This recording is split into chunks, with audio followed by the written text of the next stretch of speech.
Tapi tunggu dulu, jangan terburu-buru. Sebelum bertemu, kita beli jamu dulu. Main jangan ragu, jangan bikin.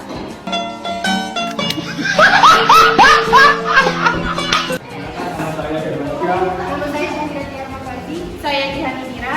Saya Abdul Putri Syaira. Saya Abdul Putri. Jadi di sini kami akan menyampaikan materi yang ketiga, yaitu penerapan persamaan trigonometri pada kehidupan sehari-hari. Bombastic side eye, criminal offensive side eye. 何？お前はもう死んでいる。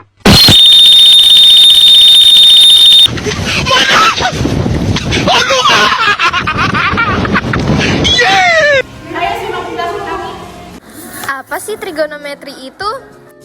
Trigonometri adalah cabang ilmu dalam matematika yang mempelajari hubungan antara sisi dan sudut pada segitiga. Hubungan itu biasanya dinyatakan sebagai perbandingan sinus, kosinus, dan tangan. Melalui perbandingan ini, kamu bisa dengan mudah menentukan panjang sisi segitiga meskipun hanya diketahui panjang salah satu sisi dan sudutnya saja. Selain itu, trigonometri ada juga manfaatnya loh. Apa tuh? Apa sih manfaat dari trigonometri itu? Manfaat trigonometri. Trigonometri ternyata memiliki banyak manfaat untuk kehidupan kita loh. Bahkan penerapan ilmu trigonometri sudah berlangsung sejak abad ketiga sebelum Masehi. Pada saat itu, ilmu trigonometri digunakan dalam perhitungan astronom untuk menghitung jarak bumi dengan bulan. Keren banget ya. Selain itu, ternyata trigonometri juga bisa diterapkan pada bidang geografi. Trigonometri sering digunakan untuk menghitung jari-jari bumi dan jarak antara dua tempat di bumi tanpa harus keliling menjelajahi bumi.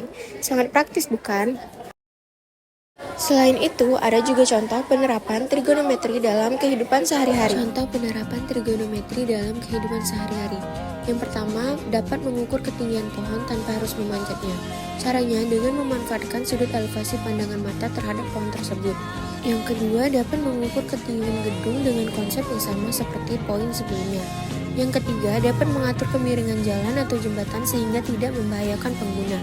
Keempat, melalui pengaturan sudut elevasi tendangan bola bisa diperkirakan secara tepat masuk ke gawang lawan. Nah, selanjutnya, yuk simak video materi ini bareng-bareng yuk. Hitung tinggi pohon ini pakai konsep trigonometri. Jadi jarak kakiku dengan dasar dari pohon itu adalah 1 meter. Dan pandanganku ke ujung pohon itu adalah 53 derajat. Kita bisa pakai konsep tangan. Tangan sama dengan depan per samping. Tangan 53 derajat sama dengan depan per samping. Tangan 53 derajat adalah 4/3 sama dengan depan per sampingnya 1 meter. Maka depan adalah 1,33 meter atau 133 cm. Jadi tinggi pohon di atas kepalaku adalah 133 cm. Karena tinggiku 173 cm, maka tinggi pohon ini adalah 306 cm. Oke, kita jogging dulu, Han. Udah. Awas lu, gue hitung lu. Lah, emang lu bisa ngitung tingginya, Han? Bisa pakai trigonometri. Gini caranya, Dos. Coba lu berdiri di situ dah. Coba nih ya. Ya, nih udah sejajar nih. Ya, terus? Nah, ini kan sudut lu sama tiangnya itu 60 derajat nih, Dos. Sekarang jarak lu. Diem. Ini dihitung nih jaraknya nih. Iya, dihitung. Oke, tahan, Dos. Ini berapa? Jarak lu ke tiangnya 240 cm. Oke. Ini kan tiangnya. Ini lu. Nah, ini kan 60 derajat. Terus jarak dari sini tuh 2,4 meter tadi ya, 240 cm. Berarti tan 60 itu samaan depan per samping. Depannya apa? Tiang. Sampingnya 2,4 meter. Tan 60 ini akar 3 sama dengan tiang per 2,4. Berarti tiang sama dengan akar 3 dikali 2,4 atau setara 4,16 meter. Oh, ini tingginya 4 meteran. Ini 4 meteran. Ah, jangan macam-macam sama teman gua. Dihitung kan lu. Seekor kelinci yang berada di lubang tanah keempat persembunyiannya melihat seekor elang yang sedang terbang dengan sudut 60 derajat. Jika jarak antara kelinci dan elang adalah 18 meter, maka tinggi elang dari atas tanah adalah... Bisa dilihat di nomor 1, itu adalah gambar dari contoh soal tersebut. Jika dilihat dari gambar di samping, yang ditanya adalah panjang sisi depan sudut 60 derajat, sedangkan panjang hipotenusa diketahui. Dengan demikian, perbandingan trigonometri yang dapat digunakan adalah sinus, yakni sin 60 derajat sama dengan X per 18, setengah akar 3 sama dengan X per 18. X sama dengan 18 kali setengah akar 2 sama dengan 9 akar 3. Jadi tinggi elang dari atas tanah adalah 9 akar 3. Berikut ini adalah contoh soal kedua. Seorang anak mempunyai tinggi 1,5 meter menerbangkan layang-layang benangnya sepanjang 15 meter. Sudut yang dibentuk antara layang-layang dengan garis horizontal adalah 30 derajat. Berapa ketinggian layang-layang di atas permukaan tanah? Dari soal tersebut dapat kita gambarkan sebagai segitiga siku-siku. Diketahui tinggi anak tersebut 1,5 meter dan panjang benang layangan yang diterbangkan sepanjang 15 meter. Dapat kita ibaratkan panjang benang itu sebagai sisi miringnya dan anak yang membentuk sudut 30 derajat itu sebagai sisi samping. Untuk mencari sisi depan atau X, kita dapat mencarinya sebagai berikut. Sin 30 derajat sama dengan depan per miring. Sin 30 derajat adalah 1/2 sama dengan X karena sisi depan belum diketahui per 15. 2X sama dengan 15, X sama dengan 15 dibagi 2.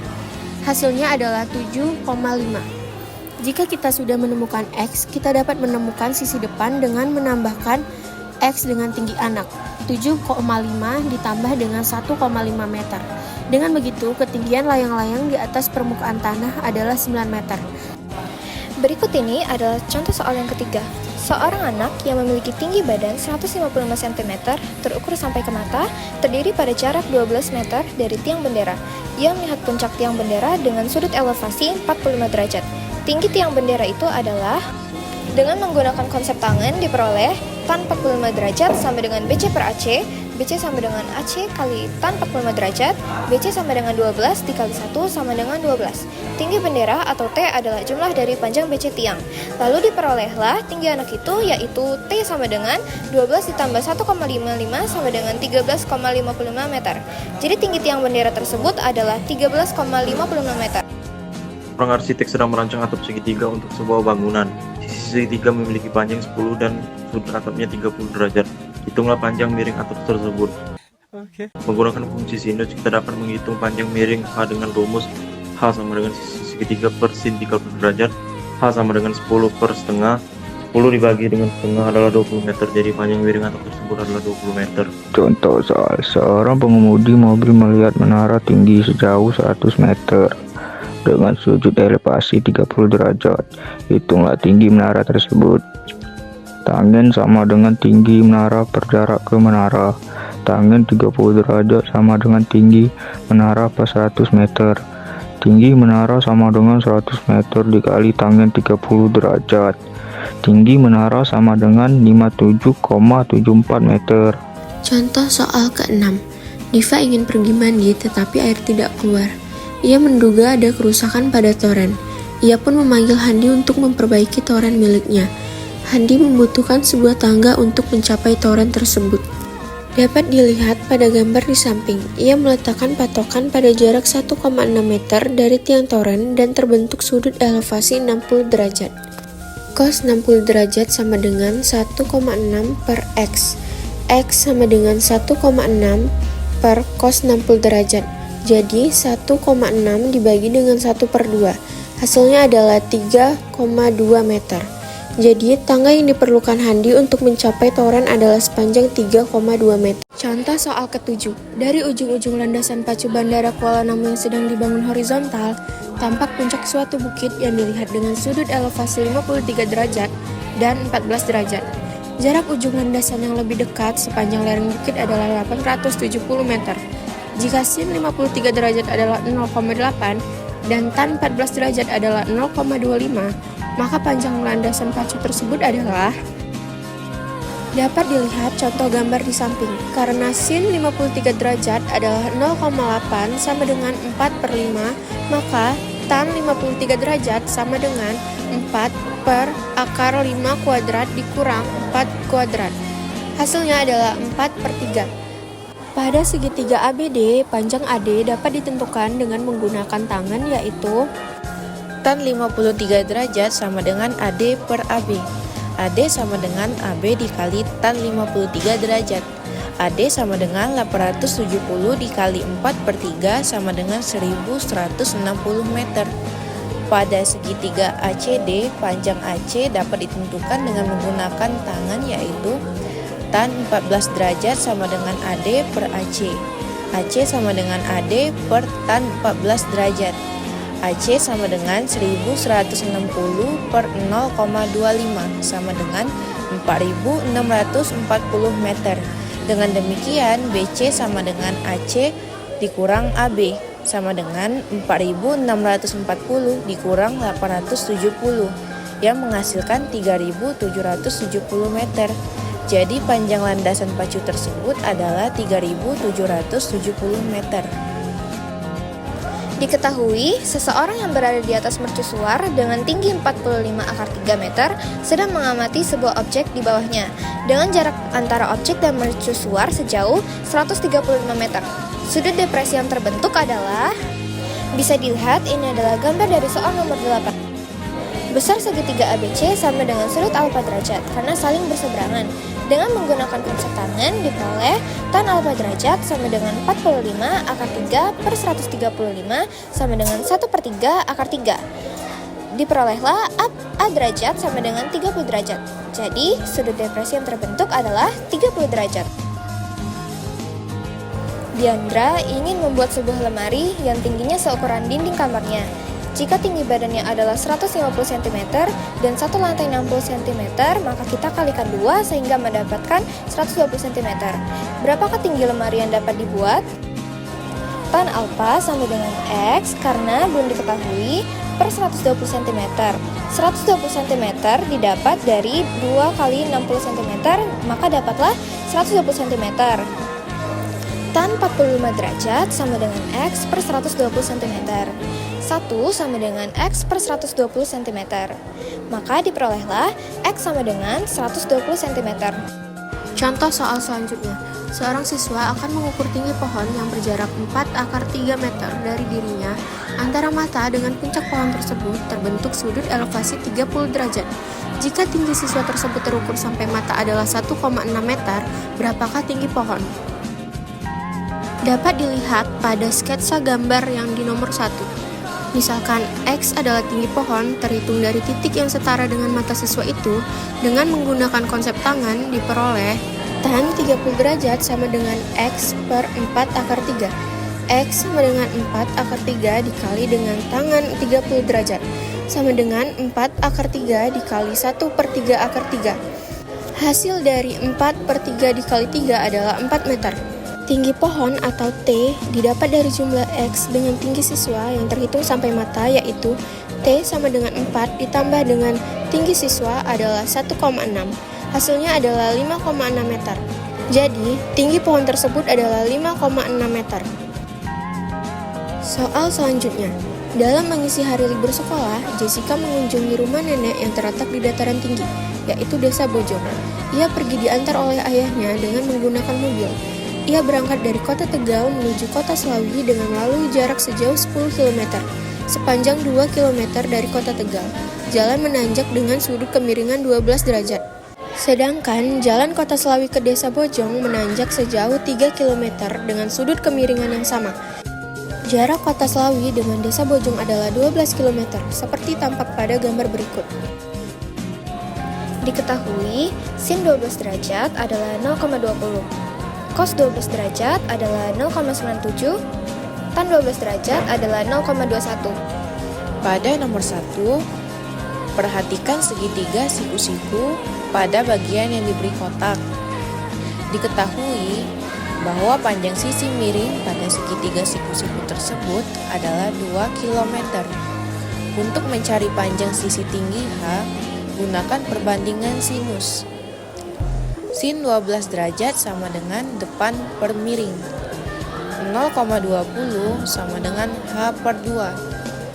H sama dengan 2 dikali 0,20. H sama dengan 0,4 km. 0,4 km dirubah menjadi meter, yaitu 400 meter. Jadi, ketinggian kota Slawi dari kota Tegal adalah 400 meter. A few moments later, a few inches later, 2 hours later, 1 eternity later.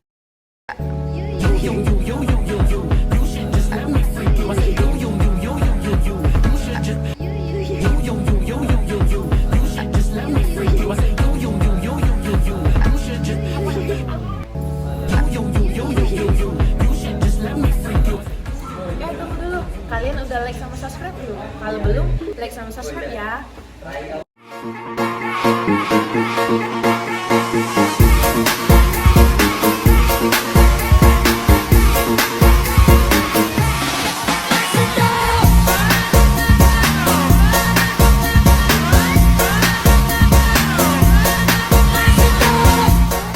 Kalau ditanya kenapa sih juga bingung Mbak, jujur Mbak. Memang Mbak nggak bingung. Semua manusia di muka bumi ini bingung Mbak. Nanti nggak bingung kalau udah di surga. Kumpulannya yaitu trigonometri dalam bahasa Yunani berarti trigonon 3 sudut dan metra meosur adalah cabang matematika yang berhubungan dengan sudut segitiga dan fungsi trigonometri seperti sinus, kosinus, dan tangen. Trigonometri memiliki banyak kegunaan. Salah satunya adalah metode triangulasi untuk menghitung jarak ke bintang dalam astronomi. Metode menghitung jarak ke bintang, metode untuk menghitung jarak antara titik-titik tertentu dalam geografi, dan metode yang digunakan dalam sistem navigasi satelit. Bidang lain yang menggunakan trigonometri adalah astronomi, termasuk navigasi, laut, udara, dan ruang angkasa.